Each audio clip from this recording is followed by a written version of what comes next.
São Paulo divulgou essa semana a lista de jogadores inscritos para a Conmebol Libertadores. A relação não tem surpresas e conta com 50 atletas, 14 deles da base. Todos os reforços estão na relação, inclusive o zagueiro Sabino, que foi contratado, mas ainda não estreou. Ele está na reta final de recuperação de uma lesão no pé. 2 jogadores trocaram suas numerações para a disputa do torneio. O zagueiro Ferrarese deixou a camisa 3 para vestir a 32 e Galopo, que era o 14, agora usará a 8, vaga desde que Luan trocou São Paulo pelo Vitória. Foram inscritos 14 jogadores do times da base: Leandro, Paulo Sérgio, Ian Francisco, Matheus Alves, Igor Felisberto, Felipe Preis, Guilherme Reis, Osório, Cauã Luca, João Pedro, Lucas Loz, Lucas Ferreira, Faisal e João Gabriel. O São Paulo estreia na Libertadores no dia 4 de abril contra o Talleres, na Argentina. O time está no grupo B e também terá como adversários o Cobresal do Chile e o Barcelona do Equador. A lista ficou a seguinte: Igor Vinícius, Diego Costa, Arboleda, Wellington, Lucas Galopo, Caleri, Luciano, Nestor, Leandro, Rafinha, Paulo Sérgio, Michel Araújo, Luiz Gustavo, André Silva, Rodriguinho, Rian Francisco, Matheus Alves, Bobadilha, Igor Felisberto, Rafael, Felipe Preis, Alisson, Guilherme Reis, Wellington Rato, Alan Franco, Pablo Maia, Moreira, Juan, Ferrarese, Eric, Osório, Sabino, Patrick, Henrique, Cauã Luca, William, João Pedro e Bali, Lucas Loz, Nicão, Matheus Belém, Lucas Ferreira, Negruti, Ferreira, Faisal, João Gabriel, Yong, Rames Rodrigues e Jandrei. O desejo do Santos de disputar um dos jogos da final do Paulistão esbarrou em vetos de Corinthians e São Paulo, que recentemente alugaram seus estádios para partidas da equipe do Litoral. Após a vitória sobre o Red Bull Bragantino na quarta, o presidente do Santos, Marcelo Teixeira, afirmou que a intenção é fazer o jogo sob mando do clube em São Paulo. Logo na quinta, porém, o clube cravou que o mando do Santos, na final, será na Vila Belmiro. O São Paulo cedeu o Morumbi, maior estádio paulista, ao Santos na fase de grupos do estadual, em jogo contra o São Bernardo. Foram mais de 50 mil pessoas nas arquibancadas. Para a final, porém, o clube tricolor considerou improvável o aluguel. O estádio recebeu um show da dupla Vitor Léo e iniciou o tratamento do gramado em seguida. O campo não deve estar em boas condições para as finais do Paulista, mesmo que seja para o jogo de volta. O clube quer ter o gramado pronto para os jogos contra o Cobresal pela Libertadores no dia 10 de abril e para a estreia do time no Brasileiro no fim de semana do dia 14 contra o Fortaleza.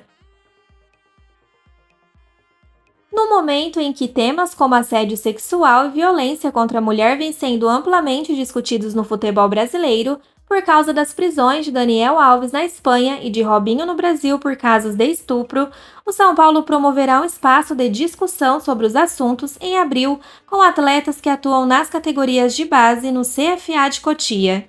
Coordenado pelos psicólogos Tiago e Rafaela, que trabalham na base do tricolor, o projeto Além das Quatro Linhas traz assuntos relevantes para a mesa de discussão com os garotos. Participarão dos encontros atletas que atuam entre as categorias sub-14 e sub-20. A ideia é debater com os jogadores o machismo, o assédio sexual e as relações de poder na cultura do estupro. Além dos encontros com os colaboradores do São Paulo, está prevista uma palestra com a promotora de justiça Valéria, que é professora de Direito da PUC e autora do livro Lei Maria da Penha, o processo no caminho da efetividade. O projeto Além das Quatro Linhas conta com a participação de outros profissionais de formação do São Paulo, como membros do Departamento de Pedagogia e Assistência Social, e engloba também outros temas de discussão, um a cada mês. Os encontros acontecerão ao longo do ano. Assim como consta dinheiro saindo dos cofres do São Paulo, também consta entrando. Os 8 clubes da Série A que fazem parte da Libra receberão um depósito de R$ 63 milhões da Globo por conta da venda dos direitos de transmissão para o período entre 2025 a 2029. A informação foi publicada pelo Máquina do Esporte e confirmada pela ESPN. Os clubes contemplados foram Atlético Mineiro, Bahia, Flamengo, Grêmio, Palmeiras, Red Bull Bragantino, São Paulo e Vitória. As transferências foram realizadas na última terça, dia 26, e estavam estipuladas em contrato. Os R$ 63 milhões representam 10% do valor fixo a que os clubes terão direito por temporada, menos 40% da cifra anual do contrato de R$ 1,3 bilhão. O valor global do acordo entre as partes é de 6,5 bilhões. Desse bolo, a divisão será feita da seguinte forma: 40% do valor é dividido igual para todos os participantes, 30% do acordo com a classificação no campeonato e 30% com base em critérios de audiência. O acordo entre Libra e Globo foi firmado no início do mês de março sem a presença do Corinthians, que apesar de ainda fazer parte da organização, não concordou com a negociação e não assinou o vínculo. O alvinegro chegou a flertar uma aproximação com a Liga Forte União, mas ainda segue com futuro indefinido. O 1,3 bilhão que os clubes da Libra terão direito ainda poderá aumentar de acordo com o valor da venda dos pacotes de pay-per-view. No acerto com os times da Libra, a Globo prevê repassar 40% da receita líquida gerada pela venda de seus pacotes de pay-per-view. Desse dinheiro, 45% será dividido de forma igualitária para todos, 25% de acordo com a colocação no Brasileiro a cada ano e 30% com base no percentual de torcedores de cada clube cadastrado com assinantes. O dinheiro também pode, por outro lado, diminuir caso o Corinthians opte por deixar o bloco. Sem os paulistas, o valor teria um desconto automático de 10%. Pode haver ainda um novo decréscimo de 11% caso a Libra não tenha 9 clubes na Série A. O São Paulo tem um elenco recheado de jovens para a temporada e já revelou grandes nomes em sua história.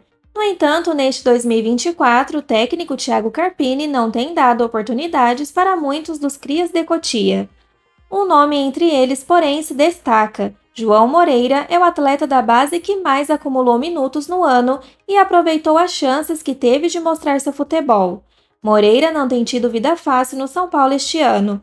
Mesmo com Rafinha machucado, acabou se lesionando e viu a lateral direita ser ocupada por Igor Vinícius, que teve bom desempenho e conseguiu engatar uma sequência de jogos.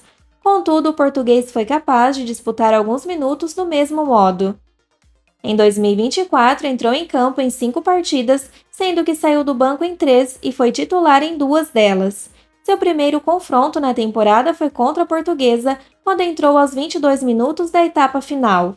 Em seguida, atuou por 45 minutos contra o Corinthians, mas foi no título sobre o Palmeiras na Supercopa do Brasil que ganhou destaque. Apesar de ter entrado na fogueira para substituir Rafinha aos 15 minutos do segundo tempo, o lateral deu conta do recado e teve grande desempenho. Seguro na defesa e também oferecendo apoio ofensivo, Moreira foi bastante elogiado pelos torcedores são paulinos após o choque rei. O atleta salvou o São Paulo a impedir um gol de Mike no segundo tempo em cima da linha, o que fez a decisão se encaminhar para os pênaltis. Depois da boa atuação contra o rival alviverde e com os 2 laterais direitos lesionados, Moreira ganhou sua primeira oportunidade como titular no triunfo de 3-0 sobre o Água Santa no Paulistão. Voltou a assumir a vaga na rodada seguinte contra a Ponte Preta e foi bem nas 2 oportunidades. Contudo, o lateral de 21 anos se lesionou e passou a ser desfalque para Carpini. Quando retornou de lesão, acabou perdendo espaço para Igor Vinícius. O defensor não foi utilizado contra Palmeiras e Ituano no estadual e nem chegou a ser relacionado para o duelo das quartas diante do Novo Horizontino, já que Rafinha voltou ao time. Ainda assim, Moreira segue sendo o cria de Cotia com mais oportunidades recebidas na atual temporada. Atrás deles aparecem também lateral Patrick, que jogou 2 partidas, e o atacante William Gomes, que só acumula 4 minutos em campo disputados contra o Água Santa.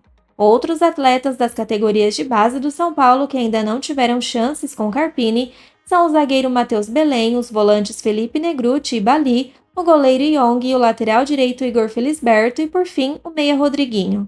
Com diversos jogadores de Cotia à disposição, o São Paulo terá pela frente a estreia da Libertadores contra o Talleres da Argentina. A bola rola nesta quinta a partir das 21 horas no estádio Mário Alberto Kempes, em Córdoba.